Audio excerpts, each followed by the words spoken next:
మానవులకి మాత్రం ఇవన్నీ కరెక్ట్గా దాంట్లో అఘోరి తత్వంలో ఉన్న వాటి గురించి తెలియక వాళ్ళు ఇలా మాట్లాడి ఉండొచ్చు స్వామీజీ. కానీ తనకు ఒక అఘోరిగా అన్ని సాధనలు చేసిన తనకి ఏంటి అనేది తెలుసు. తెలిసినప్పుడు ధైర్యంగా మాట్లాడకుండా పారిపోవాల్సిన అవసరం ఏంటి అని పారిపోలేదు. పారిపోవడం కాదు, ఆమె ఏమనుకుంటుందంటే ఆవిడ నేను చెప్పినా కూడా ఆమంతటి తను నిరూపించుకోవాలి అనుకుంటుంది. వాళ్ళ గురువు చెప్పారు ఎల్లమ్మ అందరిలో అని. అందరూ ఇలా ఎందుకు మనం ఎనాలిసిస్ చేయాలంట, ఇలాగే ఉండాలి, అఘోరాల గురించి ఇప్పుడు ఇలాగే ఉండాలి, ఆమె ఎందుకు భయపడింది, ఎందుకు వెళ్ళిందంటే ఆమె ఇంకా ఆ స్థాయిలో ఉంది, తెలుసు, చెప్పాలి అనుకుంటుంది. వాళ్ళ గురువుగారు రేపు ఆమె త్వరలో గురువుగారి దగ్గరికి వెళ్తుంది, లైవ్ వీడియో కూడా పెట్టచ్చు. గురువుగారి దగ్గరికి వెళ్ళి వాళ్ళ గురువుగారు చెప్పొచ్చు ఈమె అఘోరి అని. అంటే ఒక స్వామి అంటే ఒక యోగిగా ఉన్న మీరు ఆమెతో మాట్లాడడము తెలుసుకునే ప్రయత్నం చేయడం తప్పేమీ లేదు. అంటే ఒక్కసారి తనకి కాల్ చేసి మనం ఒక ప్రయత్నం అయితే చేసి చూద్దామా స్వామీజీ? అంటే తన మాటలు వింటే ఇంకొంచెం మన క్లారిటీ వచ్చే అవకాశం ఉంటుంది కదా.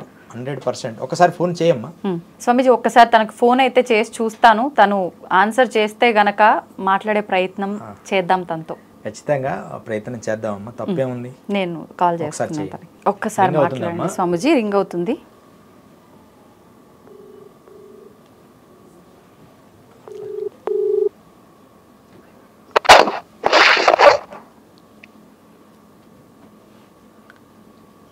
హలో, చాలా గొప్పవారండి మీరు, అందుకనే మీ గురించి తండ్రి ఇది ఒకటే మాట, హిందువులందరూ ఒకటే ఏకమైతారు. అవును, ప్రాణం నాదే పోయి నేనే తీసుకుంటా, అప్పుడన్నా మీరు అందరూ ఒకటే ఏకమై ఉంటారంటే నా ప్రాణం ఫస్ట్ పనంగా పెడతారు. నాకు అది 100% తెలుసండి. మీ గురించి ఎంత అద్భుతంగా చెప్పానంటే మీ వీడియో చూసిన తర్వాత తెలుస్తుంది. మీ గురించి చాలా అద్భుతంగా, ఎందుకంటే నేను చిన్నతనం నుంచి వీళ్ళతో గురువులతో తిరిగాను కాబట్టి మీరు గొప్పవారు. కానీ ఇక్కడున్న విషయాల్లో నేను మధ్యప్రదేశ్లో ఉజ్జయినిలో ఉన్నాను కాబట్టి మమ్మల్ని కలవలేకపోయాను. నిన్ననే నేను వచ్చాను, లేకపోతే నేను ముందే మిమ్మల్ని కలిసింటే చాలా విషయాలు మీకు చెప్పేవాడిని ఇక్కడ పరిస్థితులు మీతో. కానీ లేటుగా కలిశానండి, అందుకని ఉంటే మిమ్మల్ని కలిసేవాళ్ళని డైరెక్ట్గా. మీరు ఏమంటున్నా తండ్రి, ఇప్పుడు చెప్తున్నా వినండి. 2 తారీఖు 3 తారీఖు ఈ సంవత్సరం లాస్ట్ ఈ నెలలో కేదార్నాథ్ బంద్ అవుతుంది. మీకు ఎవరికన్నా? నాకు తెలుసండి, నేను స్వామీజీనే, చెప్పండి. స్వామీజీనా? ఈ నెలలో బంద్ అవుతుంది, ఈ నెల ఆఖరి. అయినా సరే నేను హడావిడిగా ఎందుకు వెళ్తున్నానంటే కలుస్తారు, కిందికి వచ్చారు, 3 రోజులు ఉన్నారు చెప్తే నాకు ఏడుచుకుంటూ నేను పోతున్నా. అంటే నా మీద అబండాలు వచ్చినాను. కానీ లాస్ట్ ఆయన నాకు ఒకటే చెప్పారు, తండ్రి నీకు నేను శిక్షణ ఇచ్చాను, లోక కళ్యాణం గురించి నువ్వు ఒకటి అనుకున్నావు, నాతో పాటు లేకుండా మేము అందరం పోరాడలేకపోతున్నాము, నువ్వు పోరాడాలనే సంకల్పంతో బయటికి వెళ్తా అనుకున్నావు, వెళ్ళు తండ్రి, నా ఆశీస్సులు ఎప్పుడే ఉంటాయంటే సరే అని నేను 5 సంవత్సరాలు అయినని అసలు డైలీ మొక్కని రోజు అంటూ లేదు, 3 రోజులు ఇక్కడ ఉంటున్నాను అని తెలిసిన తర్వాత ఎంత ఆనందం అంటే, నాకు శ్మశానంలో ఎంత ఆనందం ఉంటారో శివయ్య దగ్గర ఎంత ఆనందం ఉంటారో నా గురువు గారి దగ్గర అంత ఆనందం ఉంటదని ఒక్కసారి పాదాలు తాకితే చాలు. చెప్పండి. నా ప్రాణాలకు కూడా ముప్పు ఉందని తెలుసు, ప్రాణం పోతుంది సనాతన ధర్మం గురించి అని కూడా తెలుసు. ఎందుకు మీ ప్రాణాలకు ముప్పు ఎందుకు ఉందండి? ఎవ్వరి ముప్పు లేదు మీ ప్రాణాలకు, మిమ్మల్ని ఎవరు అంటారండి? ఆ తండ్రి ఇంకోటి కూడా నేను అదే నా గురువు గారి పాదాలు ఒక్కసారి తాకి కన్నీటి బొట్టు గార్చి ప్రాణం వదిలితే చాలు. ఇక్కడ గురువు గారు, అక్కడ నా పరమశివుడు, ఈ 2 తప్ప నాకేమొద్దు. ఇప్పుడు నేను ఇంకొకటి కూడా విన్నాను, హైదరాబాద్ లో జూబ్లీస్ లో 3 కోట్ల ఇల్లు, నా తల్లిదండ్రులు ఎందుకండి గా గుడిసెలలో ఉంటారు? ఏంటండి ఇది? నేను నా మీద కేసు కాకుండా అరెస్ట్ చేయకముందే జైల్లో ఉన్నారు, మరి ఊరు వదిలి పారిపోయారు. ఇవన్నీ ఉత్తదిలేండి, అసలు మిమ్మల్ని అరెస్ట్ చేయడానికి లేదండి. మీరు ఆ కార్డు రావడానికి ఎంత కష్టపడి ఉంటారో నాకు తెలుసు. అసలు మీడియా వరకు నా నోరు నొచ్చింది, నేను ఎవరికి కూడా సమాధానం ఇచ్చుకునే లేదు, నాకు ఏ కార్డు లేదు, నాకు ఏ గురువు లేదు. నేను కేదార్నాథ్ అయితే లైవ్ పెడతా అన్ని చేస్తా, కానీ మీరు నన్ను అడగద్దు నా గురువు గురించి, నా దీక్ష గురించి అడగద్దు. అయ్యో అలా అడగడం లేదు. నేను హవనకాడలో మంత్రం తీసుకున్నాండి, మొదటి మంత్రం, మొదటిసారి నేను ఒక 5 ఏళ్ళు అయింది గురువుగారి దగ్గర హవనకాడలో తీసుకున్నాను అండి. నేను స్వామీజీని నేను పాజిటివ్గా అసలు ఎందుకు ఇలా మీరు ఆయన ఇబ్బంది పెట్టారు అనే విషయమే మాట్లాడుతున్నాను.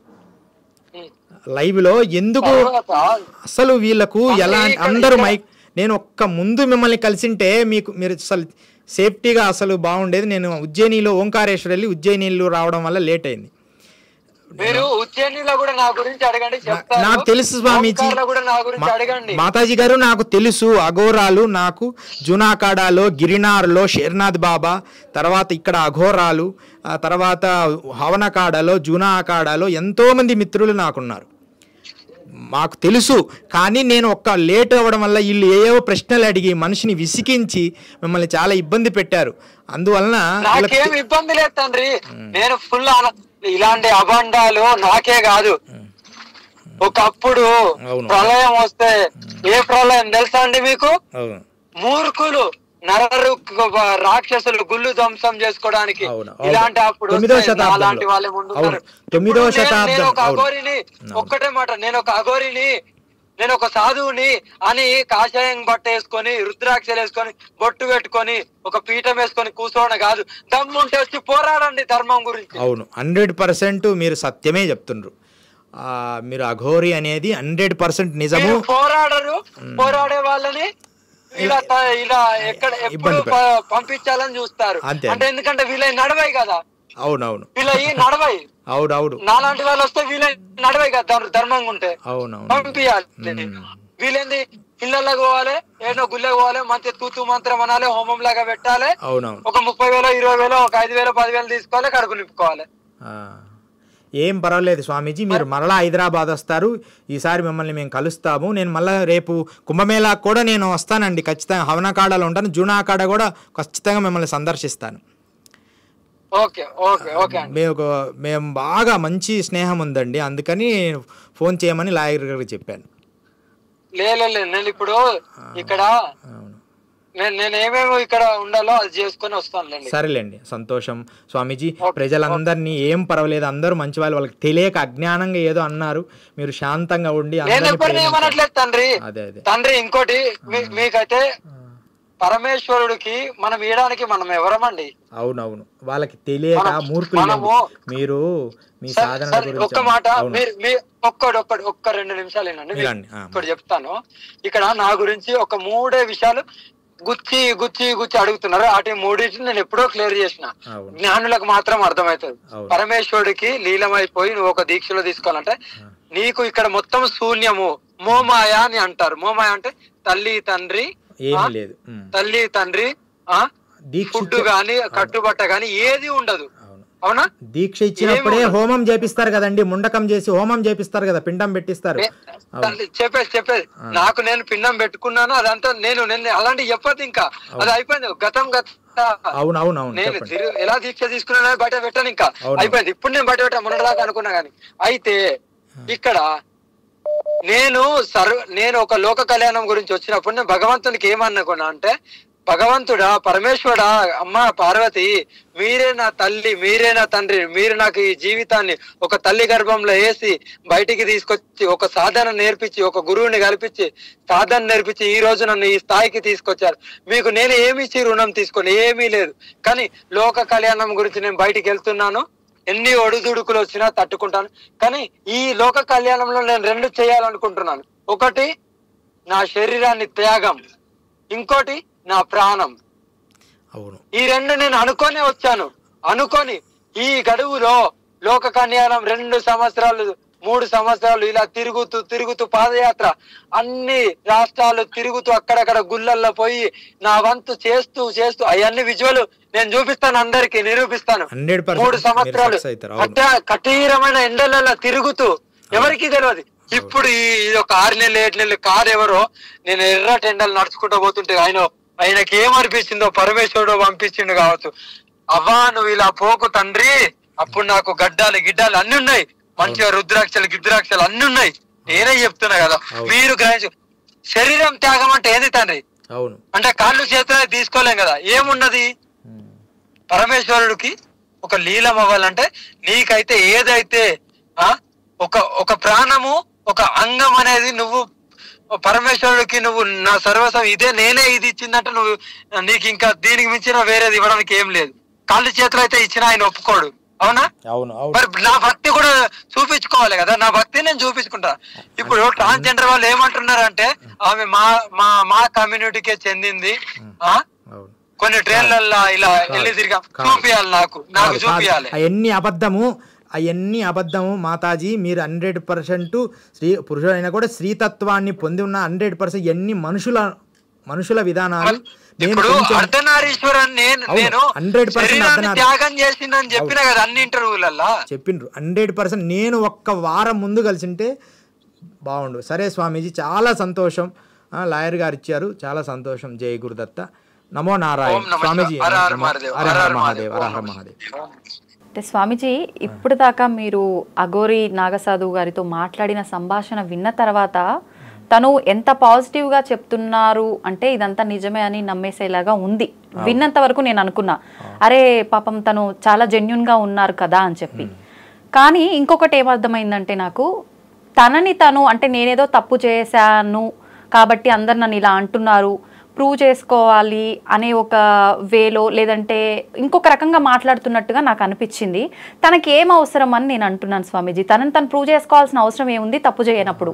అదే అయితే తను కూడా, ఆ అమ్మగారు కూడా అలాగే అంటున్నారు. నేనేం ప్రూవ్ చేసుకోవడానికి కాదు, నేనంటే చూపిస్తాను, నిరూపిస్తాను. మా గురువుగారి దగ్గరికి వెళ్ళి నేను లైవ్లో కేదార్నాథ్ 2వ తారీఖు మోసేసే లోపు నేను వెళ్తాను అంటుంది. 100% ఆమె జెన్యూనే. కానీ ఆమె సంఘములో ఈ తెలుగు రాష్ట్రాల్లో ఉన్న పరిస్థితులు ఆమెకు కొంత తెలియకపోవడం వల్ల, మాట్లాడడం వల్ల కొంచెం ఇబ్బంది అయింది తప్ప 100% మనం అది యాక్సెప్ట్ చేయాలి. లేకపోతే అవన్నీ ఆమెను అంగీకరించరు అన్ని రాష్ట్రాల్లో. కానీ ఏదైనా తెలుగు రాష్ట్రాల్లో ఇప్పుడున్న పరిస్థితుల్లో ప్రభావంగా ఎలా మాట్లాడాలి, కొన్ని పదజాలాలు తెలియకపోవడం వల్ల అలా జరిగింది తప్ప, దాన్ని మనం అంత భూతత్వంలో పెట్టి ఆమె చాలా అన్నెసెసరీ చేశారు అని నా అభిప్రాయం. అన్నెసెసరీ, అసలు అవసరమైనంత మాట్లాడుకోవాలి అంతే. ఈ మైకులు పెట్టి అలా అయిందని అనుకుంటున్నా. ఏది ఏమైనప్పటికీ అఘోరం అనేది నిజము. ఇంకొంతకాలము ఈ పరిస్థితుల్లో కాకుండా ఆమె అంటుంది కదా దేశ రక్షణ కోసమని. నిజంగా దేశ రక్షణ అవసరమైనప్పుడు అలాంటి వాళ్ళు వచ్చి చేస్తారు. దాన్ని మనం అది విశ్వసించాల్సింది. అవసరమైతే వాళ్ళ సేవలు మనం కొనసాగించుకోవాలి. నేను ఒక క్వశ్చన్ అడగొచ్చా స్వామీజీ? దేశ రక్షణ కోసం అవసరమైనప్పుడు వచ్చి ఉంటే బాగుంటుంది, రావాల్సింది వస్తుంది మీరు చెప్పింది. తన మాటే తను మాట్లాడడం కరెక్ట్గా పరిపూర్ణ స్థితిలో లేని తను దేశ రక్షణ కోసం ఎలా, అసలు ఏం రక్షిస్తుంది? అద్భుతం, చాలా మంచి ప్రశ్న. అయితే ఏంటంటే, అంటే తన భావజాలం ఏదో సేవ చేయాలి, సంఘానికి సేవ చేయాలి. హిందూ ధర్మం గుడి ఏదో ప్రాబ్లం అయితే నేను వెళ్ళి నిలబడాలి, అక్కడ హిందూ ధర్మం ధ్వంసమైనప్పుడు నేను కాపాడాలని ఒక భావజాలంలో ఉంది. అది పక్వ దశ. అంటే ఒక్కొక్క వ్యక్తి ఒకేసారి పక్వ దశ వస్తుందని రూల్ ఏం లేదు కదా. ఇంకొంతకాలం తర్వాత ఆమె మార్చుకుంటుంది ఆమె భావజాలం. ఏంటంటే లైఫ్ అనేది వార్ అండ్ పీస్, యుద్ధంతో మొదలవుతుంది. అంటే అన్ని తర్వాత శాంతి పొందుతుంది. అలాగే ఆమె కూడా ఇంకొంతకాలం తర్వాత ఆమె భావజాలన్నీ సత్వగుణంగా మారుతాయి. అంటే ఇది ఇలాగే ఉండాలని మనం ఎనాలిసిస్ చేసుకుంటాం. అఘోరి అంటే ఆవిడ ఇప్పుడు ఈ స్థితిలో ఉంది, కానీ ఖచ్చితంగా ఆమె మార్పు చెందుతుంది. 100% ఆమె జెన్యూనే అనేది నా భావం. కానీ మనకు అవసరం లేదు ఆమె ఎలా ఉంటే ఏమి. ఆమె బూడిద పూసుకున్నాం, ఆయన పౌడర్ అన్నాడు, బూడిద రాసుకున్నది అన్నాడు, లిప్టిక్. అసలు నీకెందుకు, మీరు ఎందుకు మైకులు పెట్టాలి వెళ్ళి? ఆవిడ ఏమైనా చెప్పని, మీకు అది కరెక్ట్ కాదన్నప్పుడు మీరు ఎందుకు పెట్టాలి? ఒకరి మీద ఒకసారి కరెక్ట్ కాదా అనుకున్నప్పుడు పదేకంగా వెళ్ళి ఎందుకు మైకులు పెట్టాలి? అంటే మీ యూస్ కోసమే కదా, జనాల యూస్ కోసమే కదా. వాళ్ళు చిన్న వాళ్ళు కూడా వెళ్ళి పెట్టడము, మీరు మంచి చదువుద్దా, మీరు అదేంటి, మీ గురువు ఏంటి ఇవన్నీ ఎవరికి ఉండేది వాళ్ళకు ఉంటుంది. గురువుగారు లోకానికి మీరు ఎలాంటి మేలు జరుగుతుంది, మీరు ఎలా చేయగలరు? ఇగో నేను ఇలా చేయగలనమ్మా, నేను ఆరోగ్యం చేయగలను, నేను యోగా చేయగలను, నేను ఆయుర్వేద ఔషధం ఇవ్వగలను, నేను మంత్రం చేసి మిమ్మల్ని శాంతి, ఏదో తనకు చెప్పుకోవాలి తప్ప అన్నెసెసరీ క్వశ్చన్లు అడిగి తను ఎలా స్పందించాలో తెలియని భావంలో ఉంది. ఇంకా అది ఆమె చెప్పడం వల్ల ఇంత రాద్ధాంతమైంది. లేకపోతే ఇంత ఇష్యూ చేయాల్సిన పని లేదు. ఇదే మధ్యప్రదేశ్ కానీ, కాశీలో కానీ, హిమాలయాల్లో కానీ ఎక్కడ ఇంత ఇష్యూ జరగలేదే, జరగదు కూడా. గురువుగారు తనతో మాట్లాడేటప్పుడు మీరు కూడా ఎక్కడ నేర్చుకున్నా, ఏ గురువు దగ్గర అని చెప్పారు కదా, మీరు ఏ గురువు దగ్గర నేర్చుకున్నారు? మేము హవనకాడాలో జస్ట్ మంత్రం, అంటే పెద్దలు అఘోరల దగ్గర మంత్రం తీసుకుంటాం. వీలైనప్పుడు నేను యోగ సాధనే, యోగ సాధన, కొద్దిగా సంస్కృతము, ఏదో సంగీతం, కొంచెం శాస్త్రీయంగా కొద్దిగా నేర్చుకుంటూ సత్వగుణంలో ఉండే శ్రీ విద్యోపాసన చేసుకుంటాం. మా గురువు గారు శ్రీ విద్యానందనాథ, శ్రీకాకుళంలో ఆయన పేరు, అది శ్రీ విద్యానంద గురుగారు. ఒక్కటి మనం ఇందాక తనతో ఇప్పుడు నేను అడగగానే మీరు నేర్చుకున్న విద్య గురించి, అకాడమీ గురించి, పేరు చెప్పేశారు. ఎవరైనా వాళ్ళ గురువుల పేర్లు చాలా గౌరవంగా చెప్పుకోవడానికి ఇష్టపడతారు. మరి ఇందాక మనం ఫోన్ కాల్లో తనతో మీరు అడిగినప్పుడు నా గురువులు ఎవరో నేను చెప్పను అని ఎందుకు అన్నారు? అట్లా లేదు, నేను బాగా విన్నాను. నేను ఆల్రెడీ చెప్పేశాను, ఇంక నేను చెప్పను. ఆల్రెడీ వీడియోలో అసలు నేను చెప్పేశాను. అంటే అది ఒక మొండివాదన అనుకోవచ్చు కదా గురుగారు. అఘోరాలకు అది అంత మొండివాదం సహజం. అఘోరాలకి సామాన్య మానవులకు అఘోరాలకి తేడా ఏముంది? నేను అఘోరాలతో తిరిగానమ్మా. అసలు చాలా ప్రేమ వచ్చినా కొడతారు, నవ్వు వచ్చినా కొడతారు, ఇలా గౌక్కున ప్రేమగా కొడతారు. నేను ఎగిరి ముందుకు పడేవాడిని. అంటే వాళ్ళు కొంచెం వరమిచ్చే తీయటి శాపం లాగా ఉంటారు అఘోరాలు. తల్లిలాగా వరమిచ్చే తీయటి శాపం లాగా కొంచెం మార్మికంగా ఉంటారు. వీడియోస్ తీసుకోవడానికి కొంతమంది ఒప్పుకోరు ఆ రహస్యాలు చెప్పేటప్పుడు. ఈమె రహస్యాలు ఏమీ చెప్పలేదు, నేను విన్నాను అన్ని వీడియోలు. జస్ట్ శవం మీద కూర్చుంటాం సాధారణ ఇవన్నీ అందరూ చేసే అఘోరాలే. కానీ మార్మికమైన రహస్యాలు ఆమె దాటేసింది. నిజంగా ఆమె కరెక్టే, కానీ అవి ఎలా చెప్పాలో ప్రజెంట్ చేయడంలో రాలేదు. అంటే నిజంగా వీడియోస్ చెప్పడం కూడా తెలియాలి కొంతమందికి, దాన్ని ప్రజెంట్ చేయడంలో కొంతమంది ఉంటారు. అది ఒక్కటే ఆమెకు రాలేదు తప్ప ఆవిడ అవన్నీ భవిష్యత్తులో మార్చుకుంటుంది వీటి విషయాల వల్ల. తర్వాత ఆమె ఏదైనప్పటికీ ఆవిడనే సంబోధించాలి. ఆవిడ మారింది, ఆమె విద్య నేర్చుకున్నది నిజము, ఆవిడ సాంప్రదాయబద్ధంగా విద్య నేర్చుకున్నది. కానీ ఇంకొంత ఇది దీనివల్ల ఆమె జ్ఞానం నేర్చుకుని భవిష్యత్తులో ఆమె ఇంకొంచెం మంచి విషయాలుగా కొంచెం ఏకవస్త్రం ధరించి ఉంటే బాగుండేది. ఇక్కడ అవసరం లేదు, ఇక్కడ జనాలు ఇక్కడ ప్రాంతాన్ని బట్టి ఏకవస్త్రం. ఉత్తర భారతదేశంలో అయితే అవసరం లేదు. నేను నిన్ననే ఉజ్జయినిలో వెళ్ళాను. అసలు అక్కడ ఎవరు పట్టించుకోరమ్మా. అన్ని గుడ్డలేడిచి తిరిగినా ఎవరు పట్టించుకోరు. వాళ్ళని ఏ ప్రశ్నలు వేసినా ఏం చెప్పినా ఎవరు పట్టించుకోరు. ఒక అనుకోకుండా ఒక సెన్సేషనల్ అనమాట. అంటే పాల పొంగులాగా పొంగినాయి గబుక్కున. పాల పొంగు ఎంతసేపు ఉంటుందమ్మా? ఈ చాలా మంది గురువుల పరిస్థితి అంతే, మళ్ళీ ఎమ్మడే డౌన్ అయింది. జ్ఞానముతో పెంచుకునేవాడు స్థిరంగా ఉంటాడు. ఒకేసారి పాలపంగా బుస్సని పైకి లేస్తే మళ్ళీ కొన్ని తగ్గుతుంటాయి. చాలా సంస్థలు అంతే, ఎందుకంటే దాంట్లో తాత్కాలికమైన శక్తే. వాళ్ళు అలాగే ఇంకొంత కాలానికి పూర్ణ పరిపక్వం అయినప్పటికీ కూడా ఇక్కడ ఈ ప్రాంత అభిమానాలు, ఈ మనుషుల్లో ఉన్న కుతంత్రములు, కుళ్ళులు, ఇవన్నీ కూడా కొన్ని అనాలిసిస్ చేయలేకపోయింది అంతే తప్ప. ఖచ్చితంగా ఆవిడ మంచి మార్గంలోనే విద్య నేర్చుకుని చాలా ఎన్నో సాక్రిఫైస్ చేస్తేనే ఆ స్థాయి వస్తుంది. అలాగని జ్ఞానం ఉండాలని కాదు, ఆమె విద్యలో ఆమె నేర్చుకుంది. మంత్రము, ముద్రలు, పూజలు నేర్చుకుంది, నేను తెలుస్తుంది నాకు. కానీ ఏది దాచాలి, ఏది చెప్పాలి, ఎంతవరకు చెప్పాలి, ఈ ప్రజలకి నువ్వు ఎంత మేలు అలా ఒక పద్ధతిగా తీసుకొచ్చింటే బాగుండేది. అడిగి రకరకాల ప్రశ్నలు వేయడం, ఆమె ఏదో ఒకటి సమాధానం చెప్పడం, దానివల్ల ఇంతవరకు జరిగింది. ఇంతకంటే మనం దీన్ని అన్నెసెసరీ వీటి మీద ఎక్కువ మాట్లాడకూడదు. ఆమెకు దూరంగా ఉండండి అవసరం లేకపోతే, ఎందుకు ఆమెను డిస్టర్బ్ చేయడం అనేది నా భావన. ఆమెకు దూరంగా ఉండండి అంటే ఆమె మనుషులకు వస్తే మీరు ఎందుకు వెళ్ళాలి? మనకు బాగలేదు ఇప్పుడు అక్కడ, అది మీకు నచ్చలేదమ్మా. నచ్చలేనప్పుడు దాని దగ్గరికి ఎందుకు వెళ్తుండ్రు? ఎందుకు అందరికి చూపించాలనుకుంటుండ్రు? మీకు నచ్చలేదు, ఆవిడ సహజ స్వభావం అది. ఇప్పుడు సింహం సహజ స్వభావం ఉంటుంది, బ్రాహ్మడి సహజ స్వభావం ఉంటుంది, ఋషికి సహజ స్వభావం ఉంటుంది, యోగికి సహజ స్వభావం ఉంటుంది, ఒక బ్యూటీ ఒక సహజ స్వభావం ఉంటుంది ఒక బ్యూటీకి. ఒక యాంకర్కి సహజ స్వభావం ఉంటుంది. ఎలా?